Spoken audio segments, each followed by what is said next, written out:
Bonjour à toutes et à tous, bienvenue dans Niqué, le podcast de la Maison du Sport au Féminin qui donne la parole aux femmes qui vivent, transforment et repoussent les limites du sport. Aujourd'hui, on vous amène dans un parcours de vie bouleversant, fort et profondément inspirant, celui de Mélanie Vergne, ancienne joueuse de rugby au Stade Toulousain. Mélanie, c'est une athlète, une guerrière, une passionnée, mais un jour, en plein match, tout s'arrête brutalement. Une blessure au cervical, la perte de sensibilité dans un pied et une carrière stoppée net. Comment on se relève d'un tel choc? Comment on affronte la solitude, l'après, l'absence du groupe, le vide de la compétition?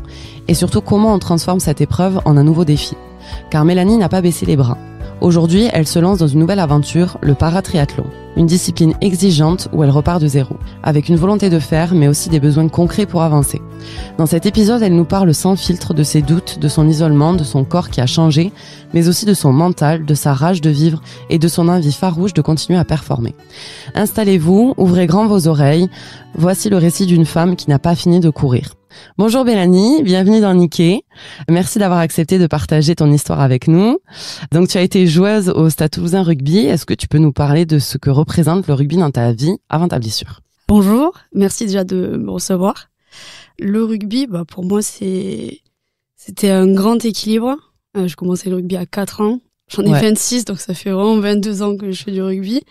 Je vivais pas que pour faire du rugby. Pour moi, je vivais avec le groupe. On partage de bons moments, des émotions positives et négatives chaque semaine. Et c'est vrai que depuis le début, ça représente énormément de choses pour moi, autant positif que négatif. Et c'est vrai que ça faisait partie, mais ça le fait encore un petit peu, partie de ma vie entière. Mon père est rugbyman, ma mère aussi. Donc j'ai toujours baigné dedans et c'est très important encore aujourd'hui pour moi le rugby. Est-ce que tu peux revenir du coup sur le moment de ta blessure? Qu'est-ce qui s'est passé exactement? On est sur la phase retour, le premier match de la phase retour du championnat de réserve élite. On est en déplacement à Clermont, match normal sur les championnes de France en titre en plus. Et lors de ce déplacement, rien de plus, je suis titulaire en demi-ouverture, donc c'est le poste numéro 10. Au bout de 20-25 minutes, je passe à la mêlée, donc numéro 9. Et là, tout allait très vite, sortie de mêlée, ballon pour Clermont. Moi, je me précipite un peu pour aller plaquer la fille. En fait, je baisse la tête et je vois pas son changement d'appui, donc le haut de ma tête vient heurter directement sa hanche. Et là, en fait, je me dis tout de suite, oula, c'est bizarre. C'est pas comme d'habitude, c'est pas un coup, c'est pas comme une entorse. Là, j'avais vraiment des fourmis dans tout le bras gauche, toute la jambe gauche. Et je suis par terre et je me dis, oula, c'est vraiment bizarre. J'avais la sensation d'avoir ma tête qui était rentrée dans les épaules. Et j'ai eu de la chance que l'arbitre soit très très réactif parce que dès l'impact, il a sifflé de suite. Et on a pu faire rentrer le staff médical. Après, il faut savoir qu'en réserve élite, malheureusement, on a notre staff médical, c'est que la kiné. On n'a pas de médecin référent qui nous accompagne. Donc, Aliénor, la kiné, est rentrée très très vite sur le terrain. Je pense qu'elle a fait son meilleur sprint. Maintien cervical. Et après, on a la chance aussi que dans notre staff de dirigeants, on a une infirmière, donc Solène, qui est aussi rentrée sur le terrain pour accompagner Aliénor. Et après, j'ai été évacuée après à l'hôpital. Ok. Et ensuite, qu'est-ce qui s'est passé? À l'hôpital, on arrive. J'ai un peu un transport un peu mitigé par les pompiers, mais bon, je ne vais pas débattre sur le sujet. Dans l'ambulance, j'ai les fourmis qui s'estompent dans la jambe, du moins à partir du genou jusqu'au pied. Bon, je me dis, Mélanie, t'as fait déplacer tout le monde pour rien. Bon, tant pis, on arrive aux urgences. Donc j'ai un collier cervical, donc je vois absolument rien de ce qui se passe en dessous de moi. On est posé dans une salle d'urgence de déchocage, je crois que ça s'appelle. Et en fait, le médecin vient, il fait les tests de sensibilité, tests que j'avais brillamment réussi avec les pompiers, donc pour moi, aucun problème. Et en fait, en descendant en dessous du genou sur la jambe gauche, on se rend compte qu'en fait, je sens plus rien. Ouais. Moi, grosse panique. Je me dis, comment ça, c'est pas possible? Donc, le médecin, on y est resté 2 jours à Clermont. Le médecin, j'avais l'impression que c'était un peu beaucoup, mais j'avais une ligne bleue le long de ma jambe pour tester la sensibilité et rien. Et donc, on a fait des examens. On s'est rendu compte que j'avais un impact sur la T1. Mais après, rien de plus significatif qui pourrait dire, la moelle a été directement atteinte là ou à tel endroit. Voilà. Et après, du coup, t'es rentrée sur Toulouse et ils t'ont fait des examens plus poussés. C'est ça, j'ai été rapatriée avec Solène qui restait avec moi. On a été rapatrié à Toulouse. Et j'ai été suivie, et je le suis toujours, par le docteur Broge, qui est le neurologue en charge des protocoles commotion au Stade Toulousain, et qui est spécialisé dans ma pathologie, donc ça s'appelle Skiwara. C'est un nom très savant. Il veut juste dire que c'est une atteinte à la moelle épinière, mais sans image franche. Et j'ai été suivie. Après, j'ai basculé en centre de rééducation, donc à la clinique de Verdèche. J'ai dû apprendre à me lever parce que j'étais en fauteuil roulant. Je savais pas me servir de... Ma jambe entière ne fonctionnait plus. C'est-à-dire contracter le quadri, je savais pas faire. Lever la jambe, je savais pas faire. Et donc, il a fallu réapprendre un peu tout ça pendant 3 mois à la clinique de Verdèche. Et ensuite, j'ai été rapatriée à Medipol. Et je suis encore aujourd'hui à la clinique. Je fais 9h, 13h pour continuer à apprendre à marcher correctement, à courir, parce qu'on a appris à courir, et continuer à développer les muscles pour trouver les bonnes compensations au fait que le pied ne fonctionne pas et que le mollet ne pousse pas non plus quand je marche. Et aujourd'hui, quelles sont encore les séquelles de cet accident ? Là, j'ai des problèmes au niveau de la vessie. Ça, c'est quasiment typique aux problèmes neurologiques. J'ai un problème de la tête parce que j'ai énormément de migraines. Avec l'impact, ça m'a inflammé le nerf d'Arnold, qui est typique sur les accidents de la route. Okay. C'est le médecin qui m'a pris ça. Et du coup, j'ai cette paraparésie du pied. Et en fait, l'inactivité de mon mollet aussi, vu que le mollet fonctionne essentiellement avec le pied, le mouvement du pied. Donc, pas de poussée, je ne peux pas mettre sur la pointe des pieds. Pour courir, c'est compliqué. Et donc, on a des mécanismes de compensation. Le quadri vient essentiellement tirer la jambe pour marcher, etc. Et là, je suis équipée d'une orthèse. C'est une lame en carbone qui vient en dessous du pied pour propulser la fin du mouvement. D'accord. Et du coup, à quel moment t'as compris, toi, que ta carrière allait s'arrêter ? J'y ai jamais vraiment cru. Ouais. Au début, on dit, c'est un contretemps, ça va être 2-3 semaines. Un sportif, quoi, je pense. Une sportive, pareil, dans cette image mentale, on se dit, c'est pas possible. Et c'est vrai qu'au début, quand on se rend compte qu'on n'arrive pas à se lever, qu'on n'arrive pas à faire certaines choses, même marcher, c'est compliqué, là, je me suis dit, oula, Mélanie, c'est pas maintenant que tu vas remettre un pied sur un terrain. Ouais. Et en fait, là, plus les mois passent, plus avec les médecins on discute et on se rend compte que séquelles il va y avoir, mais lesquelles encore on sait pas. Ouais, combien de temps ça va durer La neurologie, c'est très long. Et du coup, j'ai mis 2-3 mois avant de me dire c'est fini, parce qu'il a fallu quand même aussi travailler le corps médical, tout ce qui est les psychologues, etc., pour dire faut accepter aussi l'accident. Il faut aussi accepter que une page se tourne, même si c'est pas de mon plein gré, j'ai pas choisi, donc c'est encore plus compliqué de te dire on fera plus de rugby, et j'ai pas choisi de plus faire de rugby. Donc c'était cette phase-là qui a été compliquée. Donc j'ai mis 2-3 mois avant de me dire que c'était fini. Ouais, je comprends. Du coup, tu faisais partie donc d'un groupe soudé, donc l'équipe du Stade Toulousain féminin. Comment t'as vécu le fait de devoir quitter l'équipe, quitter le groupe ? Ça a été vraiment brutal, et je pense que c'est quelque chose qui marque tout sportif, parce qu'en fait, du jour au lendemain, on se retrouve seul. On fait plus partie de ce groupe, et les filles, elles continuent, la saison continue, les matchs continuent, et en fait, on se rend compte qu'on passe de nous à jeu et de nous à vous, parce que on n'est plus dans le groupe, et même indirectement, les filles, elles continuent leur chemin, et moi, je suis plus dans le groupe, quoi. Et c'est comme, si on devait l'imager, c'est vraiment comme si on venait d'être éjecté d'un train en marche, quoi. On est figé là où on est sorti. Surtout que la veille, on était encore dans le vestiaire avec tout le monde. On était un peu stressés. On prépare chacun ses petites mimiques de pré-match, etc. Et en fait, le jour au lendemain, il n'y a plus rien. Ouais. C'est vraiment, on est seul. On se retrouve au bord des terrains, spectatrices, à essayer de se réjouir des victoires. Mais en fait, c'est vide, quoi. On fait que penser à ce que nous, on est, aussi au regard des gens. Ouais. Et c'est là où on t'oublie, mais involontairement, mais la vie de groupe continue, et toi, tu restes au point où on t'a laissé, quoi. Ouais, il y a un vide qui s'est installé, du coup. Ouais, et c'est la partie la plus compliquée à gérer. En dehors du fait que le groupe, y a des affinités qui sont créées, donc moi, je vois toujours les filles, etc. Mais c'est pas pareil, on partage plus les mêmes les émotions. On n'a plus les mêmes repères en se disant ah ben tiens, avant l'entraînement, je vais te raconter tous les potins que j'ai appris.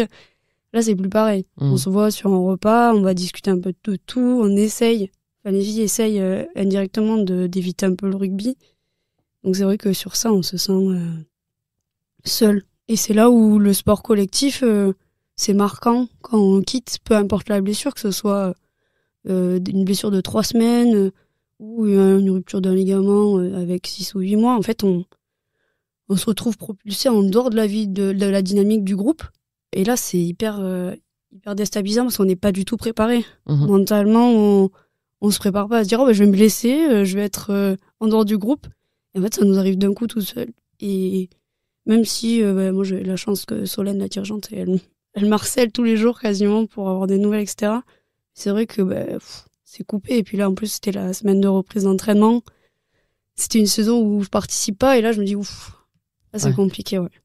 C'est pour ça que t'es venue l'idée du paratriathlon. Comment ça t'est venu cette idée? Je regardais j'avais déjà regardé les JO. Donc, je regardais le triathlon. Et c'était quelque chose qui m'intéressait pour après le rugby. Je me suis dit, de toute façon, le rugby, Mélanie, là, on commence à pousser, t'es un peu fatiguée, etc. Donc, je me suis dit, on pourrait se relancer dans un autre sport. Et j'avais prévu de faire ça d'ici 2-3 ans. Donc, je regardais le triathlon. Et puis, il y a eu les Jeux paralympiques. Donc, je me suis dit que j'allais regarder aussi. C'était un peu compliqué au début parce que tout le monde est lancé en même temps. On nous parle de catégories. J'étais là, quoi? Et je me suis un peu renseignée. Du coup, j'ai compris. Même maintenant, je me suis renseignée. Et je trouvais ce sport super complet.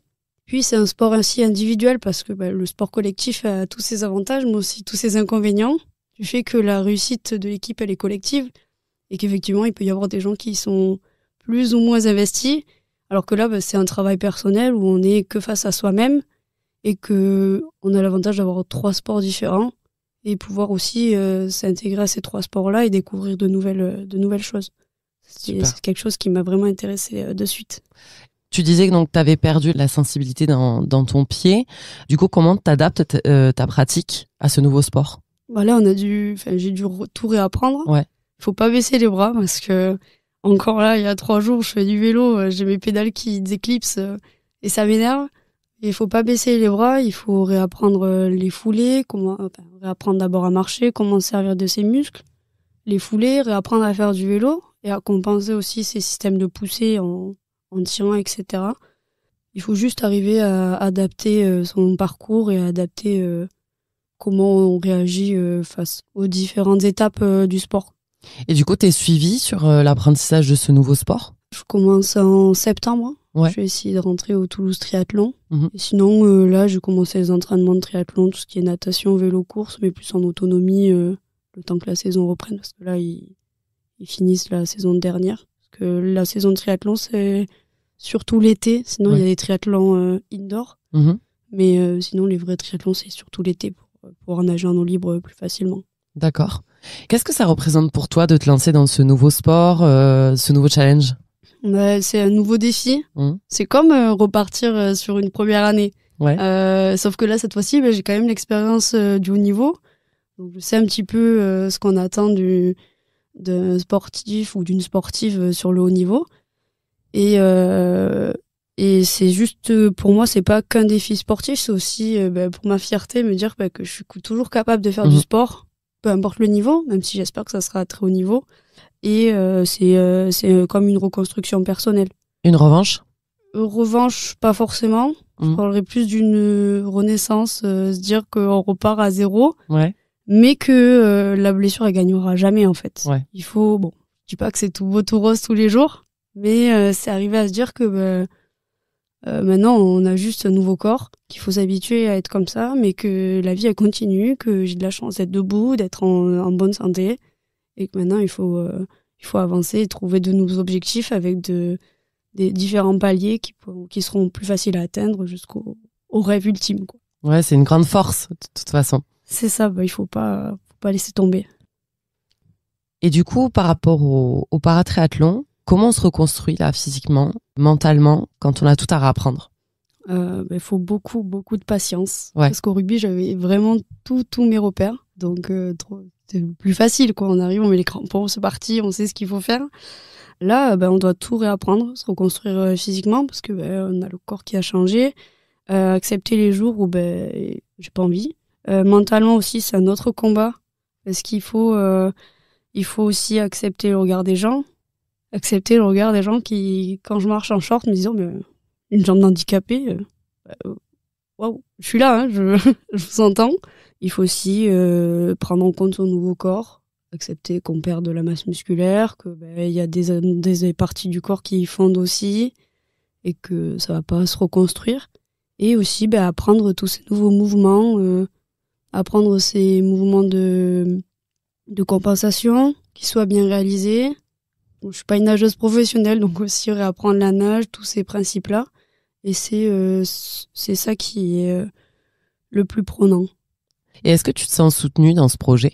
Oui, moi j'ai de la chance que ce soit par ma famille, mes amis, même sentimentalement parlant. J'ai toujours eu cette sphère qui m'a poussée vers l'avant. Quand je me suis levée et que j'ai dit moi je veux faire du triathlon, je veux faire du paratriathlon ou du triathlon en fonction de comment j'évolue. Tout le monde m'a dit mais c'est super Mel, baisse pas les bras, reste dans ce que tu veux, dans ton rêve et tu donnes tout à fond comme t'as toujours fait. Et j'ai de la chance que sur ce point-là, je suis hyper accompagnée, que ce soit même par le Stade Toulousain qui m'a même suivi et qui me suit encore là en me demandant si tout va bien, etc. Du coup, Solène qui est hyper présente aussi. Et j'ai la chance d'avoir un travail aussi formidable qui envoie des fleurs toutes les semaines à la clinique et qui est toujours passé me voir et qui me soutient dans tout mon processus de rééducation. Et qu'est-ce que tu dirais à une fille de ton âge ou même plus jeune qui subit une blessure pendant son sport et qui doit arrêter et qui a envie de reprendre un nouveau sport ou qui sait pas comment se motiver pour reprendre un nouveau sport, qui a peur peut-être. Qu'est-ce que tu lui dirais ? Que peu importe la blessure ou le handicap, que ce soit temporaire ou définitif, il faut pas se laisser aller. Même si au début on va avoir des phases où mentalement ça va pas, il faut toujours croire en soi, arriver à s'intéresser à de nouveaux sports en fonction de ses capacités.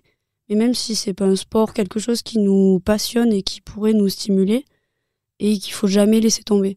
Il y a des moments où on va énormément progresser, et en fait il y a des moments où on va stagner pour avoir connu même des blessures comme des croisés, etc. On a ces phases où on a envie de faire plus, mais le corps ne suit pas. Il faut vraiment laisser le temps au corps de s'adapter. Et après, faut jamais laisser tomber. Même si, je le répète, il y a des grosses phases, ou même encore maintenant, où le matin, je me dis, non, j'y vais pas, je me lève pas, je vais pas en rééducation, je reste dans mon lit. Mais en fait, ça va rien me faire avancer. Et comme une personne du staff médical me dit, mais tu vas faire quoi de plus ? Tu vas rester dans ton lit, tu vas pleurer toute la journée et on va rien gagner de plus. Alors que là, tu gagnes une journée où tu vas apprendre à faire un petit truc. Et c'est aussi se contenter de toutes ces petites victoires. C'est, j'ai réussi à faire un talon-fesse, j'ai réussi à faire un montée de genou. C'est une petite victoire et que petit à petit, ça va donner de grandes opportunités. C'est beau. À toutes celles qui nous entendent. Il faut pas laisser tomber. Je pense que Mélanie a de très bons conseils à vous donner. Après, c'est pas facile. Oui, ça, mais c'est j'imagine. Vrai.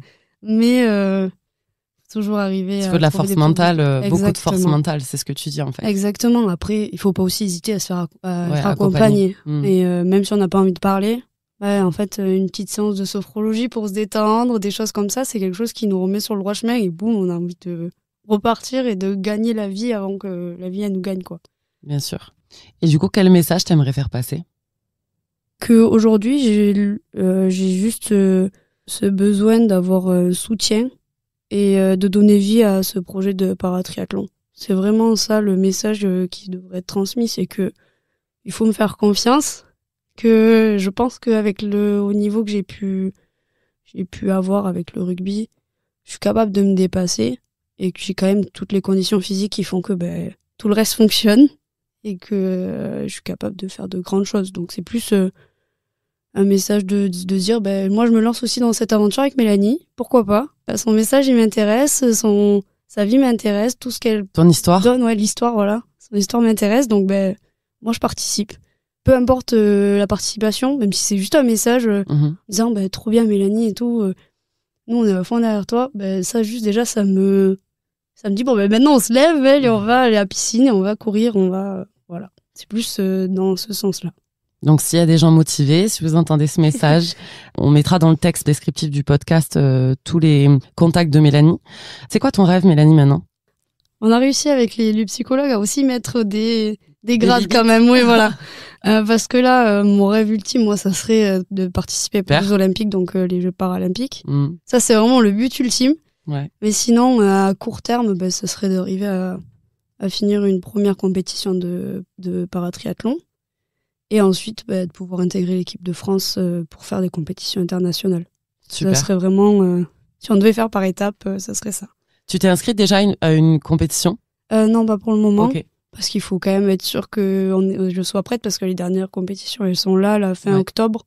Fin octobre, ça paraît encore un peu juste, surtout avec toutes les lacunes physiques que j'ai encore.